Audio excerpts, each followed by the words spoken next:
አስቸጋሪ ሁኔታዎች ስለሆነች ይህንን ከሚዲያ ጋር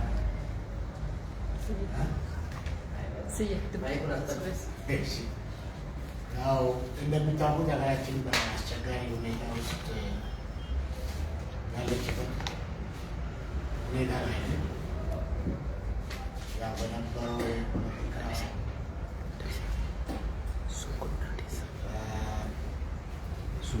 ያለመሰብን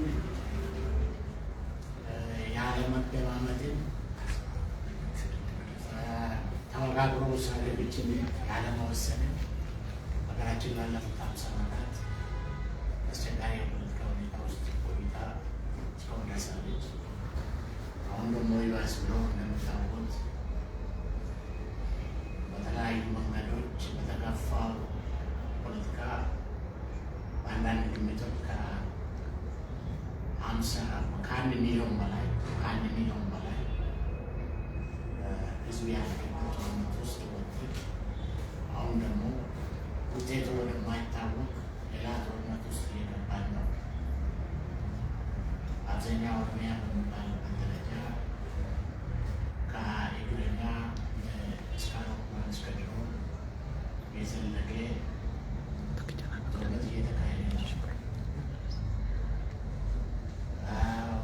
ክልሎችን የከፋፍለ ግዛት ሴራ ሰለባ ሆነው ወደ ግጭት የሚገቡበት በተለይ የአማራና የኦሮሞ ህዝብ ለምሳሌ ግጭት ውስጥ የሚገባበት ሁኔታ ተፈጥሯል። ስለዚህ ከእነዚህ አይነት ሁኔታዎች ለመውጣት ምን መደረግ አለበት? ከእያንዳንዱ ምን ይጠበቃል?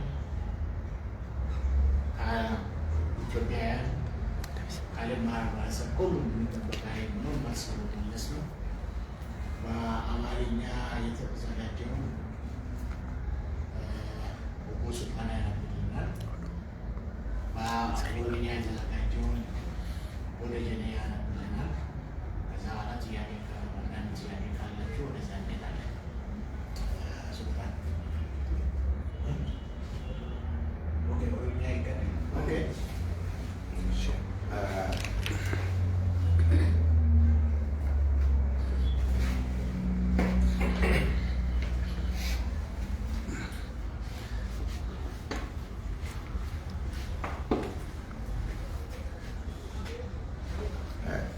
galatoma ummata Oromoo fi Oromiyaa baraaruuf waamicha waliigalaa koongireensii federaalaa Oromiyaarraa Oromoorraa dhiyaata. Koongireensii federaalaa Oromoo KFO'n erga koongireensii ummata Oromoo KFO fi warraaqsa federaalizii dimokiraatawaa Oromoo waafidoon walitti makamanii qabsoo karaa nagaa eegalanii waggoottii 13 ol ta'ee jira.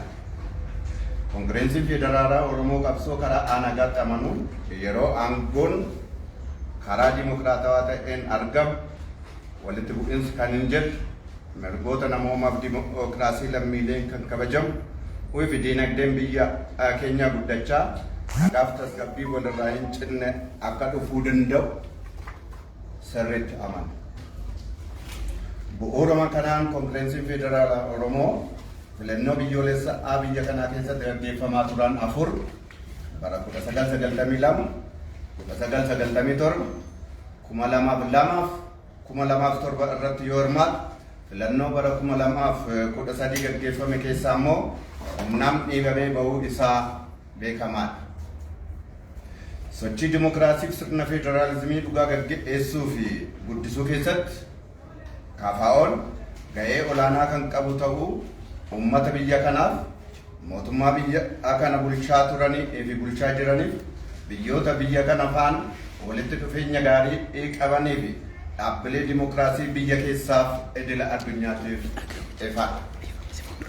Haa ta'u malee bulchitoonni biyya kanaa mirgoota sabaaf sablammiif ummatoota biyya isaanii eegsisuun karaa dimokiraatawaa dhugaa ta'een filannoon aangoo argachuun humna qawweetiin sagalee ummataa ukkaamsuun aangootti ol bahuu filachuun fedhii aangoo isaanii guuttachaa akka turaniif itti jiran qaamoleen ilaallataniif ifa.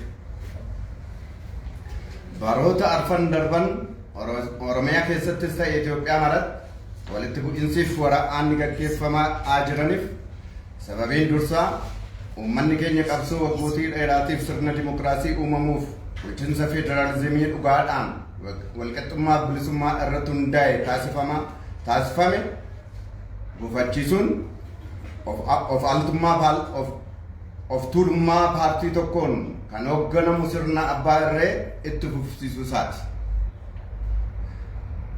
Bal'inneef qabiyyeen jijjiiramichaa irratti waliigaltee kan hin qabaanne miseensonni Addawaawii jijjiirama bara 2010 gara kuteenyaan milkeessuuf fedhii dhiphoo aangoof qabaniif biyyittiif uummata ishee gara waraanaaf gaaga'amaatti galchuun keessumaa Addawaawiin bakka kan bu'e paartiin badhaadhinaa dogoggora qimmiddii siyaasaa hamaa keessa Addawaawiin galchee ture sirreessuurra bulchiinsa abbaa irrummaa haaraa irratti fe'uuf socho'uu isaati.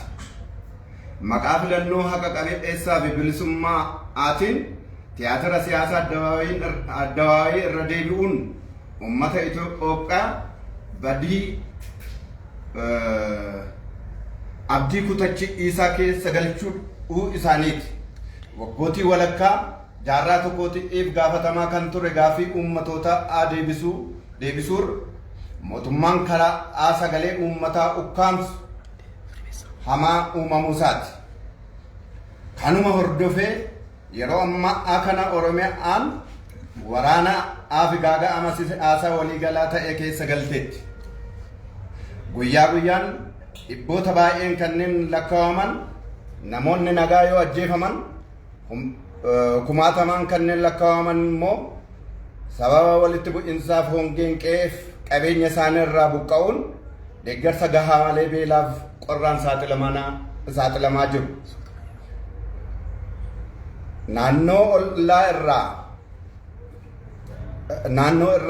ollaa irraa kanneen ka'an akkasumas naannoo Oromiyaa keessatti harka lafa jala'aatiin kanneen ijaaramaniif hidhatan humna milishaa, humna faannoo fi hidhattoota mootummaa naannoo Amaaraan deeggaramanii daa'imman, dubartoota, manguddoota yeroo qalan, gandoota yeroo saaman fi qonnaan uummataa yeroo barbadeessan uummanni Oromoo akkaataa heeraaf seeraatiin mootummaa itti gaafatamummaa nageenya uummataa eegsisuu danda'u hin arganne. Milishoonni kun ukkaamsuudhaan harka isaanii kanneen galfatan dargaggoota nagaa qeerroo shanee qabanne jechuun haala sukkanneessaan erga ajjeesanii booda bifa baallaa amala nama oomaa aadaa fi safuu biyya kanaa cabsuun akkasumas haala waltajjii kanarratti addeessuu hin malleen reeffa irratti yeroo haasa'an ni argama. Uummatichaan deeggartoota shanee fi soortota shanee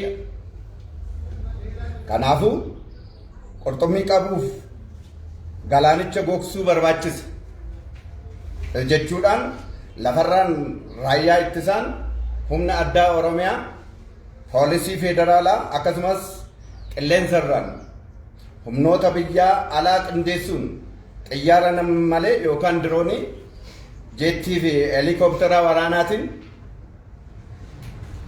bakkeewwan gabaatti, bakkeewwan manneen jireenyaa uummata nagaatti, manneen barnootaa, bakkeewwan sagadaa amantiiwwan adda addaa osoo addaan baasin bakka tokko boombii fi rookeettiiwwan itti roobsuun namoota nagaa fixaa jiru. Rakkoo Oromiyaa keessa jiru osoo sadarkaa kanarra hin gahin dura karaa nagaan marii siyaasaan fala akka argatuuf irra deddeebinee himaa fi gaafachaa turrullee humni paartii badhaadhinaa garuu waamicha keenya dhaga'uuf eeyyamamaa ta'uu dhiisuunii fi uummaticha tuffachuun rakkicha furuu fi mala waraanaa filachuu namoota nagaa du'aa fi dararaaf saaxileera. Adeemsi dogoggoraa kun waggootii afur boodallee bu'aa kan finne ta'urrayyuu gaaga'ama siyaasaa daran akka babal'atuu fi caalaa immoo qaama mala babal'atuu fi walxaxaa akka ta'u darbees akka kutaalee Oromiyaa maratti akka babal'atu taasiseera. Hunda caalaa immoo qaama mala farra okkaraa yookaan counter insurgency isaa kan ta'e haala gaaga'amsa lammiilee nagaa saaxiluun akka ofirraa ittisan jechuun kakaasuu, hidhachiisuun, filachuun isaa naannoo ollaa irraa humnoota ijaaramanii fi hidhatan gara naannoo Oromiyaa godinaalee Wallaggaa, Shawaa Kaabaa, Shawaa Bahaa akka galanii waraana irratti akka hirmaatan gochuun Oromiyaa keessatti dhumaatii hedduuf kanneen affeeraman haalawwan walitti bu'iinsa waliinii kanneen hordofsiisan akka uumaman gochaa jira. Haala kana aangoo mootummaa irra kan jiran paartii badhaadhinaas ta'e warri cina isaatti walitti qabamanii leelliftoonni siyaasa okkaraatiin dirqamuun mancaatii nageenyaa, siyaasaa, diinagdee, hawaasummaa fi kufaatii waliigala biyyoolessaa kan to'atamuu hin dandeenye akka uumamu ta'eera. Kanaafuu balaawwan waliigalaa uummata Oromoof Oromiyaa akkasumas Itoophiyaatti dhufaa jiru kanarraa baraaruuf Koongireensiin Federaalaa Oromoo qaamolee armaan gadiitiif waamicha armaan gadii dhiyeesseera. Tokko, paartilee badhaadhinaaf mootummaadhaaf daandiiwwan nageenyaa hordofuun waraana keessa dhidhimuun tilmaamoota tokko tokkoon waraana kaabaatti gaggeeffaman lammiiwwan miliyoona tokko caalan bu'aa tokko malee akka dhumatan kan taasise paartiin badhaadhinaa dogoggora kanarraa barachuun rakkoo Oromiyaa karaa nagaa hiikuuf yaaluurra karaa faallaa tooftaa yeroon gateen of tuulummaa raayyaatiin itti fufuuf murteessuun isaa dogoggora seenaa dhiifama hin gooneef biyyittiifis uummata ishees badii waliigalaa bu'aan isaa tilmaamamu nama dhibuuf saaxileera. Akkuma irra deddeebinee beeksifnetti rakkoowwan siyaasaaf fala siyaasaa barbaadurra ejjennoo danqamaan dhiibamuun daandii humnaa filate. Baroottan arfan darban Oromiyaa keessatti ta'ee Itoophiyaa maratti du'aatii lammiilee nagaa fi gahaa jiranii fi gahaa jiru barbadinna qabeenyaa buqqaatiin akkasumas balaa diigamsa biyyaatiif sababa inni dursaa sadarkaan sirna dimokiraasii daneessaa diiguuf yaaliiwwan taasifaman yoo ta'an dursa itti gaafataman daandii nageenyaa kan balfatu humna paartii badhaadhinaaf garee dhaabbilee siyaasaa deeggartoota isaaf gorsisoota isaa ta'uu isaanii uummata Itoophiyaa maraaf hawaasa addunyaatiif jabeessinee ibsuu barbaanna. Gaaffii mirgaa uummanni Oromoo waggootii dheeraatiif karaa nagaa dhiyeessaa ture paartiin badhaadhinaa humna qofaan furuuf murteessuun isaa seenaa kufaatii abbootii irree mootummaawwan darban irraa barachuu dhabuu isaa agarsiisa. Asirratti hunduu hubachuu kan qabu dhimma guddaan tokko ukkaamsaa, ajjeechaa fi waraana uummanni Oromoo karaa saganteeffamee fi qindaa'een irratti gaggeeffamaa ture karaa nagaatiin isa itti qabsaa'uu turullee ajjeechaaf ukkaamsaan daran hammaachaa dhufuun kufaatiin diinagdee bu'uura jireenyaa diiguuf wabii nagaan jiraachuu dhabaa dhufuun osoo obsa qabu fixachuu isaati. Rakkoo ariifachiisaa kanaaf immoo fala nagaaf siyaasawaan hammatame ta'ee ariitiidhaan yoo hin arganneef ummatichaaf biyyittii haala hamaa af saaxilu kan dandeessu badii waliigalaa akka uumamuu jiru hubachuun barbaachisaadha. Kanaafuu paartiin badhaadhinaa ejjennoo danqamaa isaa jijjiiruun atattamaan marii dhugaa humnoota dhaabbilee siyaasaa Oromoo wajjin akka taasisu cimsinee ni gaafanna.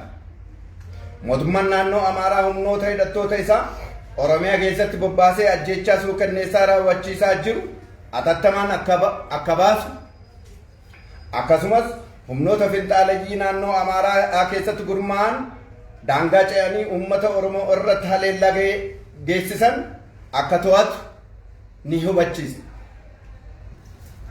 Hawaasa idila addunyaatiif.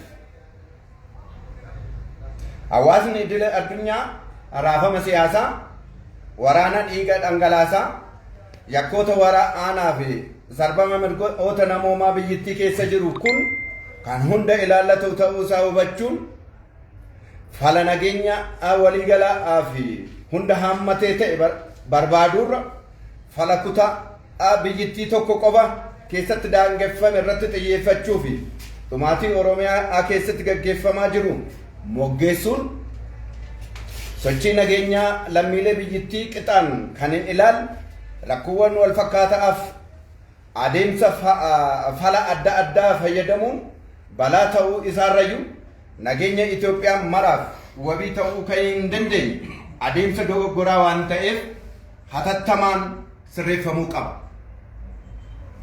Asirratti hawaasni idila addunyaatiif ibsuu kan barbaannu rakkoon bu'uuraa biyya keenyaa kaawwas ta'ee kib tilmaamni galma aanga'umsa ce'umsa dimokiraasiitiif yaadame sun galma ga'uu dhiisuun gaaga'amaa dhufuu isaa jala murree beekuu qabna. Kanaafuu kanneen jaallan Itoophiyaa taatan hawaasni idila addunyaa mootummaan federaalaa Itoophiyaa biyyattii mara keessatti keessumaa Oromiyaa keessa kan jiru wal dhabdeewwan siyaasaa karaa humnaa irra mariif karaa nagaa hiikuuf ejjennoo danqamaa isaa irratti jijjiirraa yaadaa akka taasisuuf dhiibbaa siyaasaa barbaachisu akka taasisaniif waamicha isinii goona. Keessumaa walta'iinsi misooma biyyoota gaanfa Afrikaa IGAD, gamtaa Afrikaa AU, gamtaa Awurooppaa EU, dhaabbata mootummaa gamtoomanii UN, uummata qabsoo ofirraa qolachuu self defense fi dhaabbata gaggeessu deeggaruuf bukkee dhaabachuun mootummoota abbaa irree yakkoota idila addunyaa namoomaa irratti raawwatan balaaleffachuun gahee keessan waan ta'eef yeroo ammaa biyya Itoophiyaa keessatti mootummaan badhaadhinaa bifa qindaa'ee fi tarsiimaa'een yakkoota idila addunyaa namoomaa irratti raawwatan uummata Oromoo irratti duulaan gaggeessaa jiru. Kana hubachuun gocha mootummaan badhaadhinaa kanarratti dhiibbaa taasisuun akka uummata Oromoof Oromiyaa cina dhaabbattan KFO'n kabajaan waamicha isinii godheera. Uummata Oromoo maraaf mootummaan paartii badhaadhinaa Oromiyaa guutuu dirree waraanaa gochaa jira. Qabsoo haqaa fi dargaggoota 5,000 ol itti gabbartee uumama sirna federaalizimii dhugaaf dimokiraasii barootaaf qabsaa'aa fi turte gatachiisuun gaaffiiwwan mirga kaasaa turte tokkollee osoo siif hin deebisin faallaa isaatiin waggootaniif irratti qabsaa'aa turte sirna ukkaamsaa sadarkaan sirratti deebisee ijaaruuf kan ifa ta'ee fi dhoksaa ta'een yaalii qindaa'aa erga eegalee bobboleera. Sababa kanaafis wareegama ilmaan keetiin carraa jijjiiramaa fidde butuu isaarrayyuu balaa eenyummaa keef jiraachuu kee si qoru fuuldura keetti danqamee jira.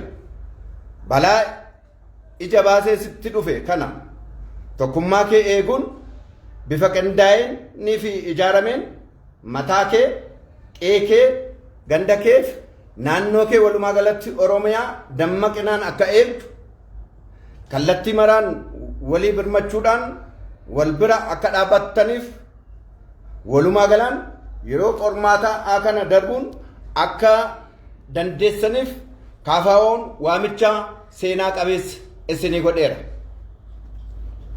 Humnoota siyaasaa haqaan Oromoof qabsooftaniif dhumaatii cunqursaa fi salphinni uummata Oromoo irratti hanga har'aa gahaa jiruu fi sababiin duraa cimina humnoota cunqursoota osoo hin taane qoqqoodii humnoota siyaasaa Oromooti. Dhugaa kana sirriitti hubachuun garaagartummaan siyaasaa xixiqqaa cinatti dhiisuun balaa jiraachuu dhabuu uummata keenyaa fuuldura dhaabbatee jiru kana haala dandeenyuun iddoo dandeenyutti waloodhaan akka ofirraa ittisnuuf qabsoo walootiif waamicha seena qabeessa KFO'n isinii dabarseera.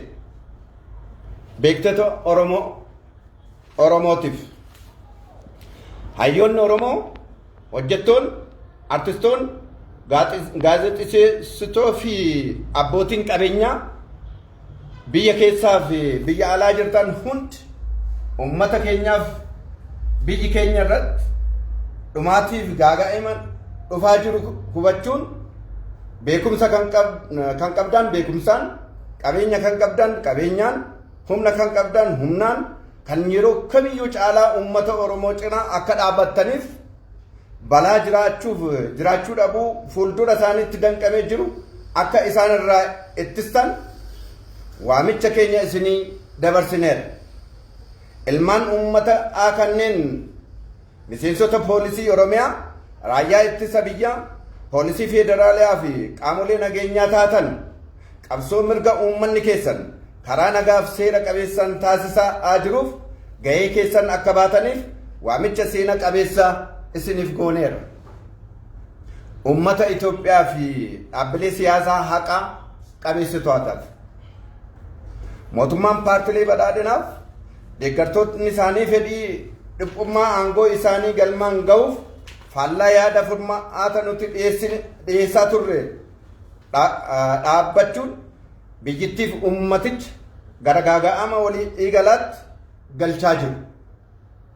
Kunis tilmaama qaamolee tokkoon dhumaatiin ummata miiliyoonaan tilmaamamu, buqqaatii ummataa miiliyoonotaan tilmaamamu, barbadaa'insa diinagdee waggootii hedduu biyyittiin bakka buufamuu hin dandeenye hordofsiiseera. Dhumaatiin kun na hin ga'u jedhee waraanaaf dhumaatii gama kaabaatiin ture karaa nagaatiin furuuf yaalii gochaa jirullee kutaa guddaa biyyittii kan taate Oromiyaa akka hin naammanne gochuun dhumaatii fi duula itti fufsiisu hordofaa jira. Kanaafuu bulchiinsa dimokiraatawaa filannoo bilisaa fi haqa qabeessa irratti hundaa'e uumuun sirna federaalawaa tokkummaa fi bilisummaa uummataa irratti bu'uureffame ijaaruun wal faana jiraachuuf hunda keenyaaf wabii waan ta'eef qabsoo waloof waamicha isinii dhiyeessineera. Keessumaa uummanni Amaaraa humnoota shira siyaasaa qoqqoodanii bituu tokkootiif saaxilamuu dhiisuun ollaawwan keessa faana nagaan jiraachuuf gahee keessan akka baatan waamicha nagaa waliin jiraachuu isinii gooneera. Koongirensii Federaalaa Oromoo 29/2015 Finfinnee.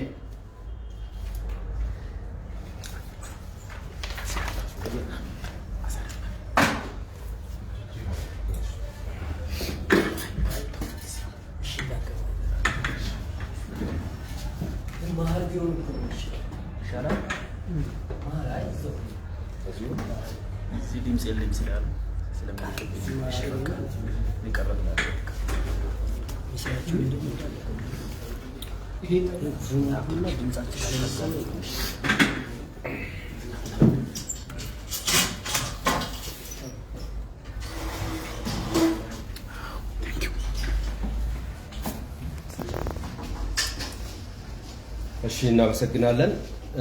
የኦሮሞ ህዝብንና ኦሮሚያን ከእልቂት ለማዳን ከኦሮሞ ፌዴራላዊ ኮንግረስ ኦፌኮ የቀረበ አጠቃላይ ጥሪ። የኦሮሞ ፌዴራላዊ ኮንግረስ ኦፌኮ ከኦሮሞ ህዝብ ኮንግረስ እና ከኦሮሞ ፌዴራሊስት ዲሞክራሲያዊ ንቅናቄ ኦፌዴን ጋር በፈጠሩት ውህደት ከተመሰረተ እነሆ 13 ዓመታት በላይ ተቆጥረዋል። የኦሮሞ ፌዴራላዊ ኮንግረስ በሰላማዊ ትግል የሚያምን ሲሆን ስልጣን በዲሞክራሲያዊ መንገድ ከተገኘ ግጭት እንደማይኖር፣ የዜጎች መብት ሰብአዊና ዲሞክራሲያዊ መብት እንደሚከበር፣ የሀገራችን ኢኮኖሚ እያደገና ቀጣይነት ያለው ሰላምና መረጋጋት እንደሚኖር በጽኑ ያምናል። በዚህም መሰረት ኦፌኮ በኢትዮጵያ በተደረጉ 4 ምርጫዎች 1992፣ የ1997፣ የ2002 እና የ2007 ምርጫዎች ላይ የተሳተፈ ሲሆን ከ2013ቱ ምርጫ ተገድዶ እንዲወጣ ተደርጓል። ዲሞክራሲንና እውነተኛ ፌዴራሊዝምን በማስፈን እና በማስፋፋት ረገድ ኦፌኮ ትልቅ ሚና እንደተጫወተ ለኢትዮጵያ ሕዝብ፣ ሀገሪቱን ሲያስተዳድሩ ለነበሩ አካላት፣ ለኢትዮጵያ ወዳጅ ሀገሮችና ዓለም አቀፍ የዲሞክራሲ ተቋማት ግልጽ ነው። ነገር ግን የዚች ሀገር ገዢዎች በእውነተኛ ዲሞክራሲያዊ ምርጫ ስልጣን ከመያዝ ይልቅ በጦር መሳሪያ ኃይል የህዝብን ድምፅ በማፈን የስልጣን ፍላጎታቸውን ሲፈጽሙ እንደቆዩና አሁንም እያደረጉ እንደሆነ ፀሐይ የሞቀው ሀቅ ነው።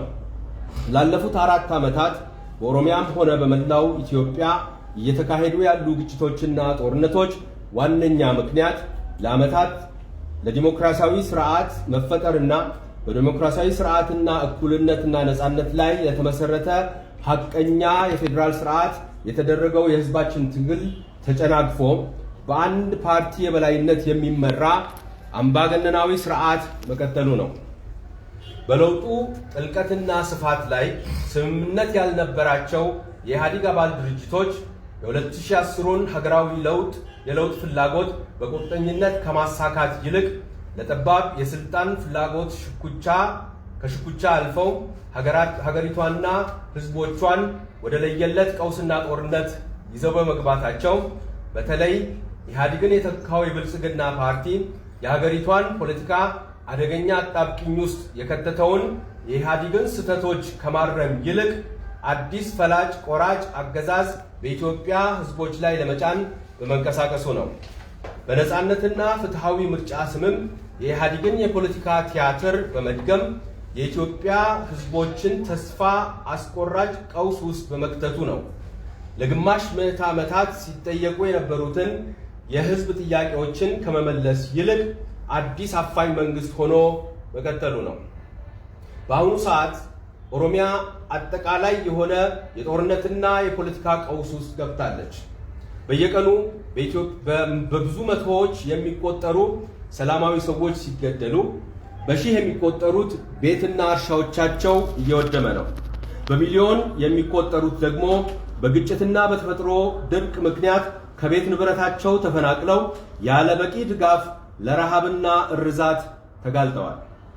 ከጎረቤት ክልል የሚነሱ እንዲሁም ኦሮሚያ ውስጥ በህቡ የተደራጁና የታጠቁ የፋኖና የአማራ ክልል መንግስት ታጣቂዎች እንዲሁም በመንግስት አካላት የሚደገፉ ህገወጥ ሚሊሻዎች ህፃናት፣ ሴቶችና አዛውንቶችን ሲያርዱ፣ መንደሮችና እርሻዎችን ሲያወድሙ በህገ መንግስቱ የተጣለበትን የዜጎችን ደህንነት የመጠበቅ ኃላፊነት የሚወጣና ለህዝቡ ለደህንነቱ የሚተማመንበት የመንግስት አካል አልተገኘም። እነዚህ ሚሊሻዎች አፍነው በእጃቸው የሚያስገቧቸውን ሰላማዊ ወጣቶች ቄሮ ሸኔ ያዝን በማለት በአሰቃቂ ሁኔታ ከገደሉ በኋላ አስነዋሪና ከተለመደው ሰብአዊ ባህሪና የሀገራችንን ባህል በሚቃረንና እዚህ መድረክ ላይ ለመግለጽ በሚከብድ መልኩ አስክሬንን ሲያንገላቱ ታይተዋል።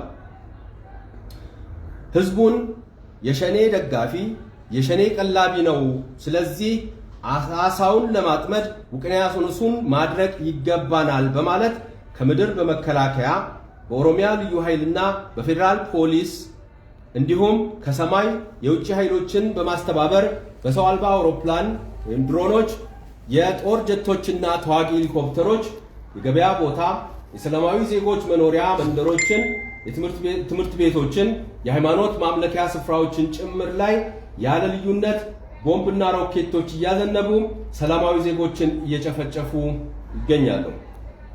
በኦሮሚያ ያለው ችግር እዚህ ደረጃ ከመድረሱ በፊት በሰላማዊ መንገድ በውይይትና በድርድር የፖለቲካ ልባት እንዲያገኝ ስንወተውት ቆይተናል። የብልጽግና ፓርቲ ኃይል ግን ምክራችንን ለመስማት ፈቃደኛ ባለመሆኑና ህዝብን በመናቅ ችግሩን ለመፍታት ወታደራዊ ዘዴን በመምረጡ ንጹሃንን ለሞትና ለስቃይ ዳርጓል። ይህ ስሁት አካሄድ ከ4 ዓመታት በኋላም እንኳ ቢሆን ውጤት ያላመጣ ከመሆኑም በላይ የፖለቲካ ቀውሱን ይበልጥ እንዲባባስና እንዲወሳሰብ ብሎም ወደ መላው የኦሮሚያ ክፍሎች እንዲስፋፋ አድርጎታል። ከሁሉም በላይ ደግሞ የጸረ አመጽ ስልቱ ካውንተር ኢንሰርጀንሲ አካል የሆነውና ሰላማዊ ዜጎችን ሰለባ በሚያደርግ መንገድ ራሳቸውን እንዲከላከሉ በማለት ማነሳሳትና ማስታጠቅ መምረጡ ከጎረቤት ክልል የተደራጁ እና የታጠቁ ኃይሎች ወደ ኦሮሚያ ክልል በተለይም ወደ ወለጋ ዞኖች፣ ምስራቅ ሸዋና ሰሜን ሸዋ ዞኖች እንዲገቡና በጦርነት እንዲሳተፉ በማድረጉ ኦሮሚያ ውስጥ መጠነ ሰፊ እልቂትን የሚጋብዙ የእርስ በርስ ግጭቶችን ያስከተሉ ሁኔታዎች እንዲፈጠሩ እያደረገ ይገኛል። ይህን ሁኔታ በመንግስት ስልጣን ላይ ያለው የብልጽግና ፓርቲም ሆነ በዙሪያው የተሰባሰቡ የግፋ በለው ፖለቲካ አራማጆች ግፊት የተነሳ ሊቆጣጠሩት የማይችሉት አጠቃላይ ሀገራዊ የደህንነት፣ ፖለቲካዊ፣ ኢኮኖሚያዊና ማህበራዊ ቀውስ ተፈጥሯል። ስለዚህም የኦሮሞ ህዝብንና ኦሮሚያን ብሎም ኢትዮጵያን እየመጣ ካለው ሁለንተናዊ አደጋዎች ለመታደግ የኦሮሞ ፌዴራላዊ ኮንግረስ ለሚከተሉት አካላት ተከታዩን ጥሪ ያስተላልፋል። አንደኛ፣ ለብልጽግና ፓርቲና መንግስት ሰላማዊ አማራጮችን ከመከተል ይልቅ ጦርነት ውስጥ በመዘፈቅ በሰሜኑ ጦርነት በአንዳንድ ግምቶች ከ1 ሚሊዮን የሚልቁ ዜጎች በከንቱ እንዲያልቁ ያደረገው የብልጽግና ፓርቲ ከዚህ ስህተት በመማር የኦሮሚያን ችግር በሰላማዊ መንገድ ለመፍታት ከመሞከር ይልቅ በተቃራኒው በከሸፈው ወታደራዊ ጀብደኝነት ለመቀጠል መወሰኑ ራሱንም ይቅር ለማይባል ታሪካዊ ስህተት ሀገሪቷንና ህዝቦቿንም ውጤቱን መገመት ለሚያስቸግር አጠቃላይ ቀውስ እየዳረገ ነው። ደጋግመን እንዳሳወቅነው የፖለቲካ ችግሮችን ፖለቲካዊ መፍትሄ ከመሻት ይልቅ በገታራ አቋሙ በመግፋት የጉልበት መንገድን መርጧል።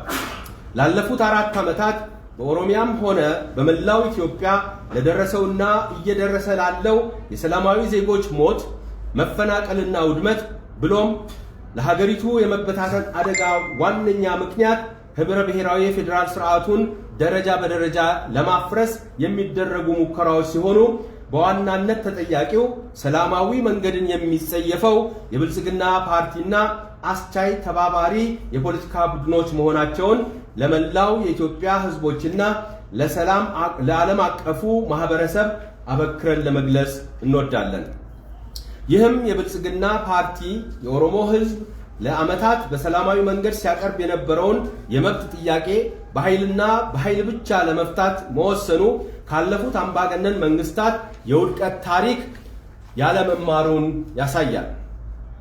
እዚህ ላይ ሁሉም መገንዘብ ያለበት አንዱ ትልቁ ጉዳይ የኦሮሞ ህዝብ በታቀደና በተቀናጀ መንገድ ሲካሄድበት የቆየውን አፈና፣ ግድያና ጦርነት በሰላማዊ መንገድ ሲታገል ቢቆይም ግድያውና አፈናው እየተባባሰ በመምጣቱ የኢኮኖሚ ውድቀቱ የኑሮ መሰረቱን በማናጋቱና በቀየው በሰላም የመኖር ዋስትና እያጣ በመምጣቱ ትዕግስቱ እየተሟጠጠ መምጣቱን ነው።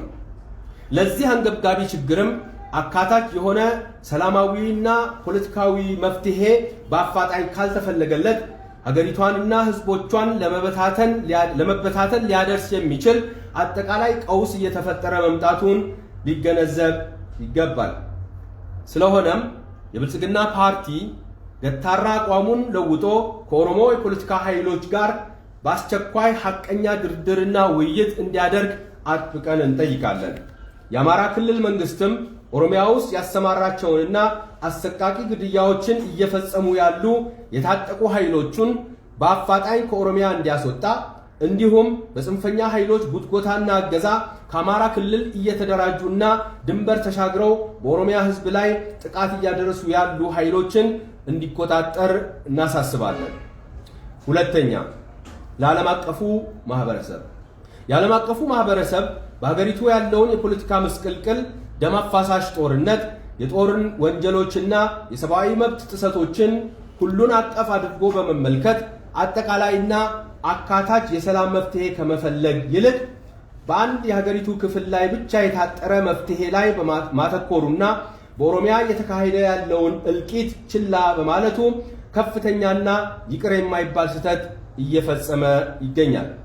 የኦሮሚያን ችግር ችላ ያለው የሰላም እንቅስቃሴ የሀገሪቱን ዜጎች እኩል የማይመለከት ለተመሳሳይ ችግር የተለያየ መፍትሄ የሚጠቀም አካሄድ ከመሆኑም በላይ ለመላው ኢትዮጵያ የሰላም ዋስትና መሆን የማይችል ስሁት አካሄድ በመሆኑ በአፋጣኝ ሊታረም ይገባል።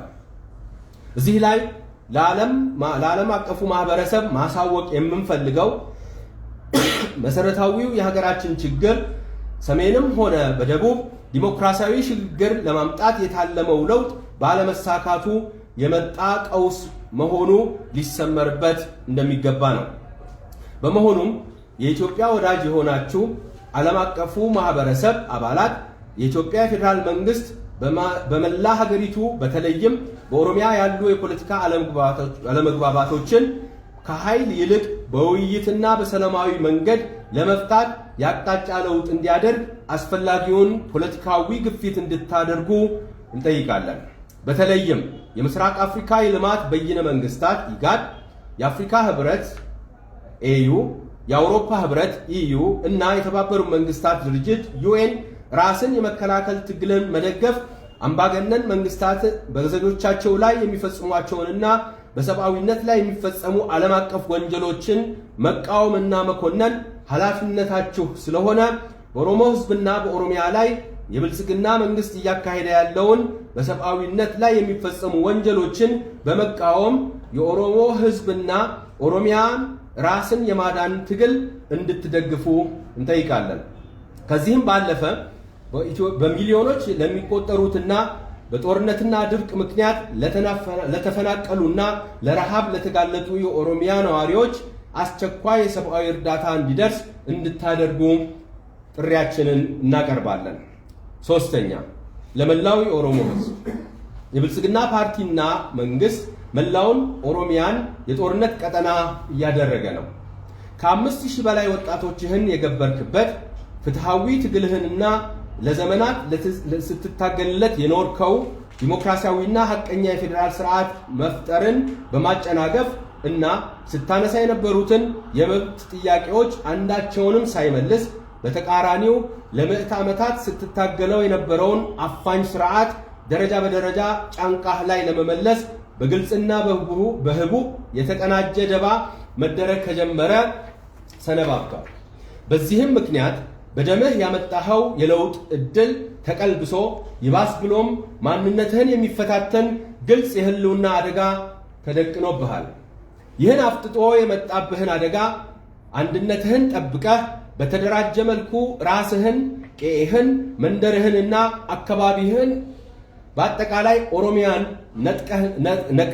ነቅተህ እንድትጠብቅ በሁሉም መልኩ እየተረዳዳ ይህን ፈታኝ ጊዜ ማለፍ እንድትችል የትግል ጥሪ እናደርግልሃለን።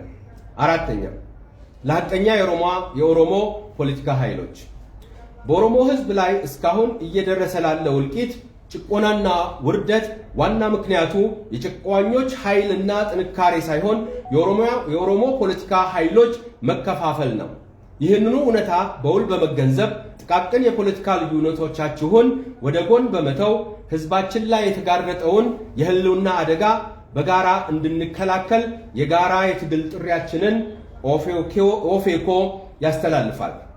አምስተኛ ለኦሮሞ ልሂቃን በሀገር ውስጥም ሆነ በውጭ የምትገኙ የኦሮሞ ምሁራን፣ ተማሪዎች፣ ሰራተኞች፣ ከያንያን፣ ጋዜጠኞች፣ ባለሀብቶችና በአጠቃላይ የኦሮሞ ልሂቃን መላው ህዝባችን እና ሀገራችን ላይ እየመጣበት ያለውን እልቂት በመገንዘብ ዕውቀት ያለው በዕውቀቱ፣ ሀብት ያለው በሀብቱ፣ ጉልበት ያለው በጉልበቱ ከምን ጊዜውም በላይ ከኦሮሞ ህዝብ ጎን እንዲቆምና የተደቀነበትን የህልውና አደጋ እንዲከላከል ጥሪያችንን እናስተላልፋለን። የህዝብ ልጆች የሆናችሁ የኦሮሚያ ፖሊስ፣ መከላከያና የፌዴራል ፖሊስ እና ደህንነት አባላት ህዝባችሁ ለሚያደርገው ህጋዊና ሰላማዊ የመብት ትግል የበኩላችሁን አስተዋጽኦ እንድታበረክቱ ጥሪያችንን እናቀርባለን። ስድስተኛ ለመላው የኢትዮጵያ ህዝቦችና ለሐቀኛ የፖለቲካ ፓርቲዎች የብልጽግና ፓርቲ መንግስትና ተባባሪዎቹ ለጠባብ የስልጣን ፍላጎት ማሳኪያነት ከምክራችን ተቃራኒ በሆነ መንገድ ሀገሪቷንና ህዝቦቿን ወደ አጠቃላይ ቀውስ እየከተቱ ነው። ይህም በአንዳንዶች ግምት ከሚሊዮን ለሚልቅ ህዝብ እልቂት፣ ለሚሊዮኖች መፈናቀል፣ በብዙ ዓመታት ሀገሪቷ የማትተካው ሀብት ውድመትን አስከትሏል። ይህም እልቂት አልበቃ ብሎ በሰሜን የነበረውን ጦርነትና እልቂት በሰላማዊ መንገድ ለመፍታት የተደረገው ጥረት እንኳን ትልቁን የሀገሪቱን ክልል ኦሮሚያን እንዳያካትት ተደርጎ ቀጣይ ዘመቻና እልቂት እየተከተለ ነው።